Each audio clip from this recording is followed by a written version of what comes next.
आपका स्वागत है चिरावली ई पाठशाला में। पिछली क्लास में हम दिल्ली सल्तनत को पानीपत की पहली लड़ाई करा के, जो कि इब्राहिम लोदी और बाबर के बीच हुई, तक ख़त्म कर चुके हैं। अब हम पूरी की पूरी दिल्ली सल्तनत को एक बार स्टार्टिंग से समराइज करेंगे, यानी कि अब हम उन तथ्यों पर विशेष ध्यान देंगे जो हमारे एग्ज़ाम पॉइंट ऑफ व्यू से बहुत महत्वपूर्ण है, यानी कि वो चीज़ें जो एग्ज़ाम्स में अक्सर पूछी जाती हैं। अब तक की क्लास अगर आपने रेगुलर देखी होंगी तो अब आपको पूरी दिल्ली सल्तनत का क्रम समझ में आएगा होगा, यानी कि गुलाम वंश का खिलजी, तुगलक, सैयद, देन लोधी। तो अब हम पूरे के पूरे दिल्ली सल्तनत की इन स्थितियों पर नजर डालेंगे कि किसके समय में कैसी प्रशासनिक स्थिति थी, किसने क्या क्या बनवाया। क्वेश्चन यहीं से पूछे जाते हैं। न्याय व्यवस्था कैसी थी, सैन्य संगठन कैसा था, किसने कौन से सिक्के चलवाए, उद्योग।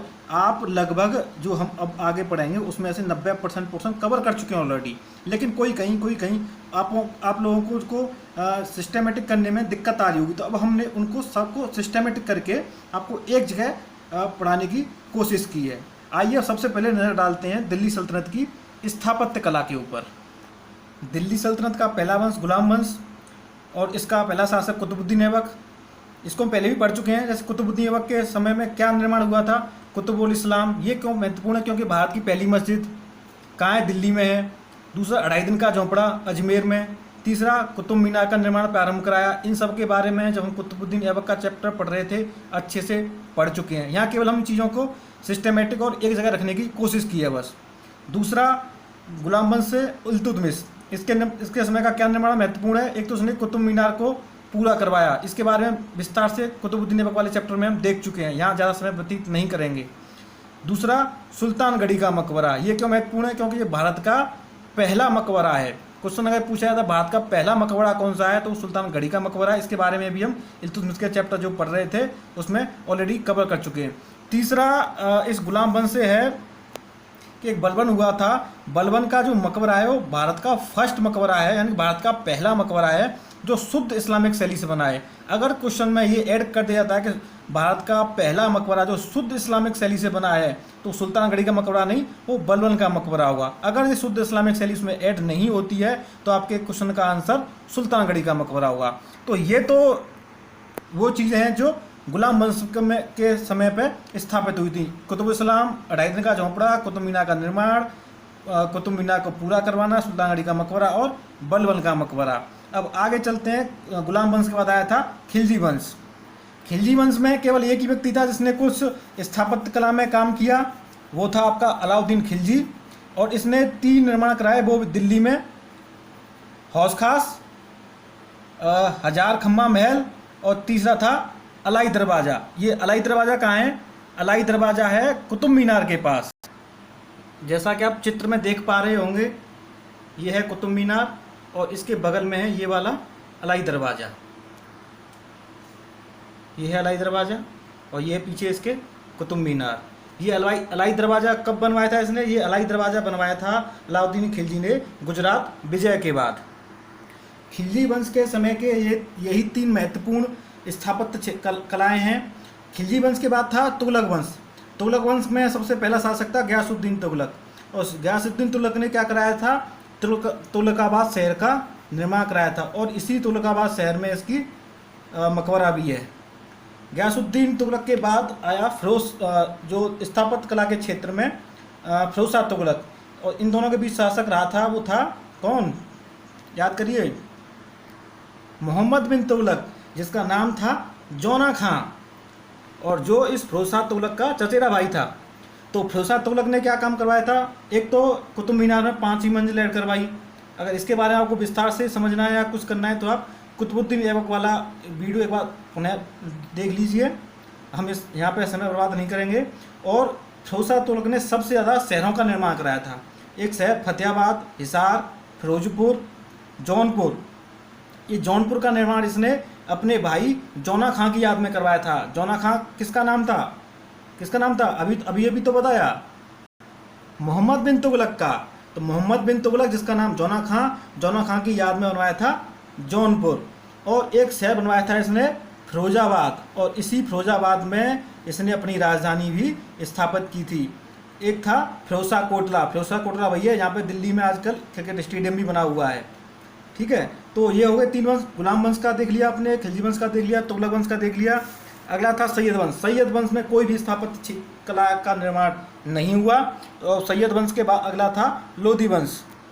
लोधी वंश का शासक सिकंदर लोधी ने ही केवल एक तो आगरा शहर का निर्माण कराया।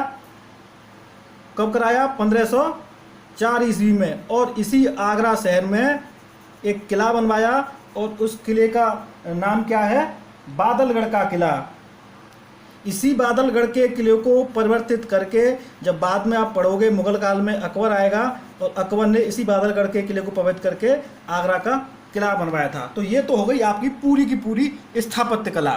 अब आप इस पूरी स्थापत्य कला को एक जगह पढ़ के थोड़ा सा मेमोराइज करने में आसान रहेगा और सिस्टम बनाने में भी आसानी रहेगी। अब चलते हैं स्थापत्य कला के बाद इसकी प्रशासनिक स्थिति को समझते हैं। यानी कि दिल्ली सल्तनत में पूरे शासन के दौरान इसकी प्रशासन कैसा था, प्रशासन कैसे चलता था। तो पूरे साम्राज्य की जो एक शक्ति थी, यानी कि यहाँ से केंद्रीय प्रशासन होता था, वो चलाता था सुल्तान। सुल्तान ही पूरे राज्य का सर्वोच्च संचालक था। सुल्तान ही सारे कानून का निर्माण करता था। सुल्तान ही जब कोई युद्ध वगैरह होता था तब पूरे सेना की सर्वोच्च सेनापति होता था, यही सेना को लेके लीड करता था। और इन अगर कानूनों को कोई तोड़ता था तो उसके लिए छोटे लेवल पे कुछ न्याय के अधिकारी थे, लेकिन न्याय का सबसे बड़ा अधिकारी सुल्तान ही था। यानी कि अगर आज के परिप्रेक्ष्य से इसकी तुलना करें तो न्याय का सर्वोच्च अधिकारी कौन है? Chief justice of India. यानी कि चीफ जस्टिस ऑफ इंडिया उस समय सुल्तान ही था। कानून का निर्माता। कानून कहाँ बनते हैं? कानून बनते हैं संसद में। संसद के बाद क्या होते हैं? लोकसभा और राज्यसभा।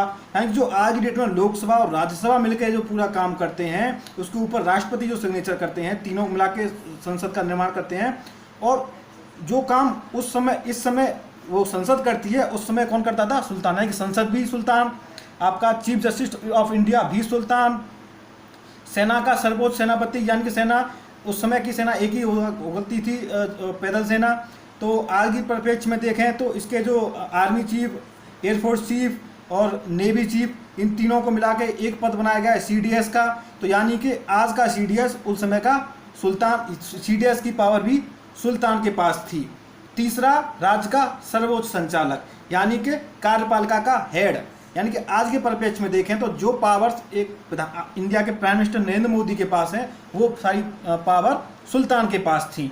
ये तो थी केंद्रीय प्रशासन। और केंद्र में इसकी सहायता के लिए, नरेंद्र मोदी की सहायता के लिए केंद्र में कई सारे मंत्री हैं। गृह मंत्री हैं और आपके रक्षा मंत्री हैं, वित्त मंत्री हैं। तो इसी प्रकार इसकी सहायता के लिए भी कुछ कुछ पद होते थे। जैसे एक प्रमुख पद होता था वजीर का पद।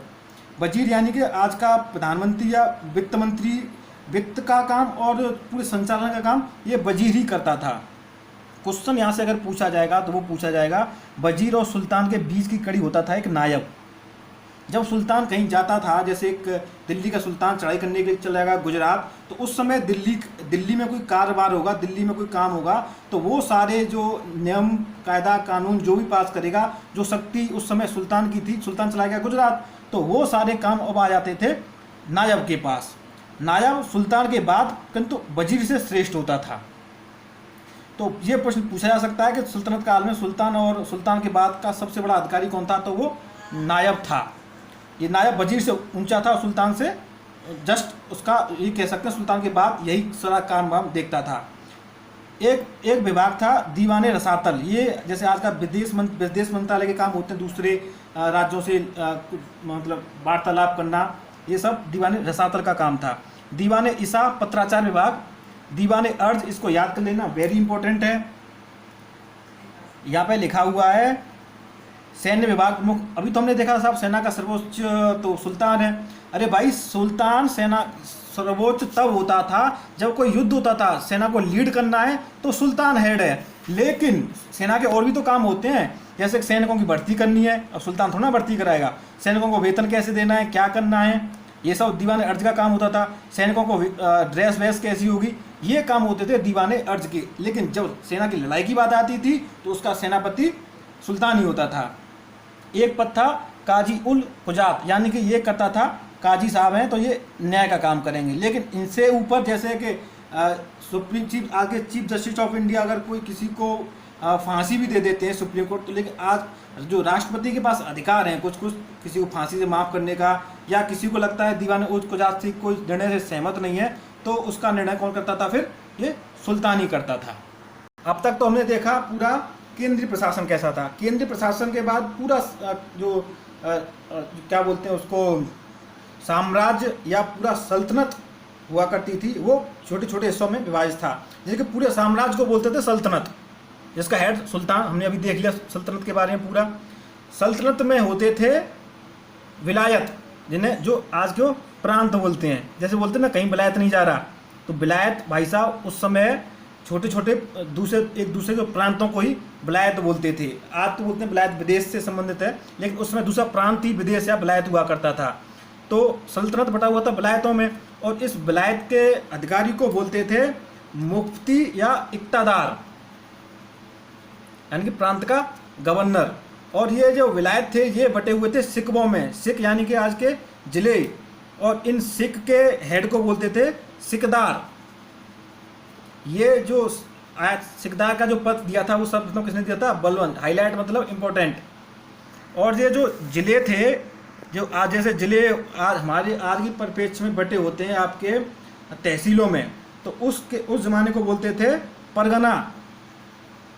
बंगाल में आज भी परगने हैं, और परगने में दो अधिकारी बैठते थे, एक राजस्व अधिकारी से मुंसिफ बोलते थे, आपने नाम तो सुना ही होगा मुंसिफ का, और एक होता था प्रशासनिक अधिकारी से बोलते थे आमिल। और परगने तहसील बटे होते थे गांव में, जैसे आज की तरह बिल्कुल, इसमें कोई कुछ भी अलग नहीं है, नाम अलग है थोड़े से। और गांव के जो प्रमुख को बोलते थे मुकदम या मुखिया। बहुत इंपॉर्टेंट, ये यहाँ से पूछा जा सकता है, गांव के अधिकारी को, चीफ को क्या बोलते थे? मुखिया। और सबसे महत्वपूर्ण क्वेश्चन जो यहाँ से पूछा जा सकता है वो आपके नीचे है, वो है जो 100 गांव के समूह का जो शासक होता था इसे बोलते थे अमीर सदा। सदा यानी कि 100 गांवों का अमीर, ये पूछा जा सकता है 100 गांव के समूह के शासक क्या बोलते थे? अमीर सदा। या अमीर सदा किसको बोला जाता था?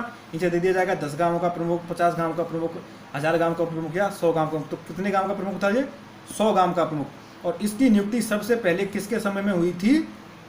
मोहम्मद बिन तुगलक के समय में। तो ये तो हो गई पूरी आपके सल्तनत काल की प्रशासनिक व्यवस्था। अब अगला एक छोटा सा टॉपिक और आज ही पढ़ लेते हैं, वो है इनका सैन्य संगठन कैसा था। ज़्यादा बोर होने की जरूरत नहीं है। अभी हमने वो पढ़ा था क्या बोलते हैं स्थापत्य कला, वो तो पूरा हमने पहले ही पढ़ चुका था, उसमें आज तो हमने कुछ नया पढ़ा नहीं। दूसरा हमारा आता है ये प्रशासनिक व्यवस्था। प्रशासनिक व्यवस्था में यहाँ तक तो याद करना कुछ है नहीं, सबका कुछ सुल्तानी था। यहाँ एक चीज़ तो ये है याद करने वाली, नायब सुल्तान के बाद एक है दीवाने अर्ज, जो कि इनका सैन्य का प्रमुख होता था। वजीर आप जानते ही हैं, वजीर तो जैसे पाकिस्तान के प्रधानमंत्री को वजीर आजम बोला जाता है, तो वजीर, ये दो शब्द तो ये आज नहीं पढ़े। एक शब्द आपने नया पढ़ा है अमीर सदा। एक मुकदम मुखिया है, तो आपने गांव में खूब सुने होंगे मुकदम या मुखिया है, तो गांव का प्रमुख को मुकदम मुखिया बोलते थे। इसमें कोई नया शब्द तो आया नहीं, अब तक नए शब्द आए केवल 3।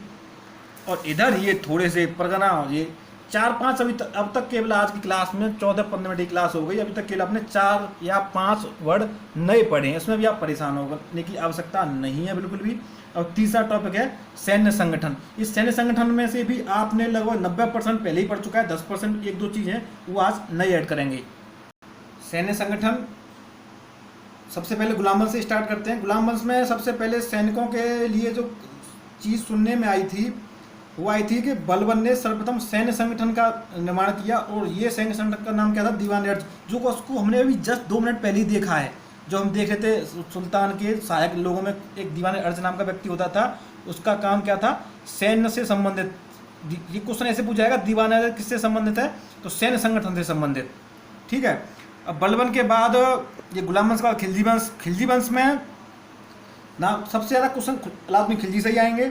तो अलाउद्दीन खिलजी वो आदमी था जिसने सबसे पहले स्थायी सेना का गठन किया। स्थायी सेना का गठन क्यों किया? क्यों लगा लोगे तो आपको चीज़ें याद हो जाएंगी। स्थायी सेना का गठन इसलिए किया साहब, क्योंकि इसके समय में, अलाउद्दीन खिलजी के समय में सबसे ज़्यादा मंगोल आक्रमण हुए, और उन मंगोल आक्रमणों से जब इतना परेशान हो गया था, इसने सोचा क्यों कब तक हम किराए की सेना रखेंगे, तो इसने इसी चीज़ का निवारण के लिए स्थायी सेना बनाई। और स्थायी सेना बनाई तो उस स्थायी सेना को कंटिन्यू रखने के लिए, उसके मोरल को अप करने के लिए उनको उसने नगद वेतन देना स्टार्ट किया। तो दो प्रश्न बन गए कि नगद वेतन के आधार पर सेना किसने रखी, अलाउद्दीन खिलजी ने, और स्थायी सेना किसने रखी, वो भी अलाउद्दीन खिलजी ने। इससे पहले क्या होता था, सेना को नगद वेतन के बदले इक्ता देने की प्रथा थी। इक्ता, और इक्ता जी कुछ यहाँ से बन गया। तो इक्ता व्यवस्था किसने प्रारंभ की, ये इक्ता व्यवस्था प्रारंभ की थी इल्तुतमिश ने। ठीक साहब, तो ये सब पहले ही पढ़ लिया था। इल्तुतमिश इक्ता व्यवस्था प्रारंभ की। इक्ता व्यवस्था क्या होती थी कि सैनिकों को नगद वेतन के बदले कुछ जमीन दे दी जाती थी। अब इसने जमीन के बदले नगद वेतन देना स्टार्ट कर दिया किसने, अलाउद्दीन खिलजी ने, और उनको सेना को कर दिया स्थायी। दो चीज़ें पहले ही पढ़ चुके हैं, लेकिन अब थोड़ा सा सिस्टम से पढ़ रहे हैं हम लोग। तीसरी चीज़ कि घोड़े दागने व सैनिक का हुलिया। घोड़े दागने और सैनिक का हुलिया क्या है, सैनिकों के लिए ड्रेस बनाना। एक तरह से ड्रेस बना दी कि हम पता रहेगा ये हमारा सैनिक। लड़ाई में बड़ा कन्फ्यूजन होता था, लड़ाई शुरू हो गई, लोग अपने लोगों को मार देते थे। अब एक जैसे ड्रेस रहेगी तो लोगों को पहचानने में आसानी रहेगी। घोड़े दागने यानी कि घोड़े का प्रयोग करना। ठीक, तो ये तो हो गया सैन्य संगठन में बलबन और अलाउद्दीन खिलजी के बारे में।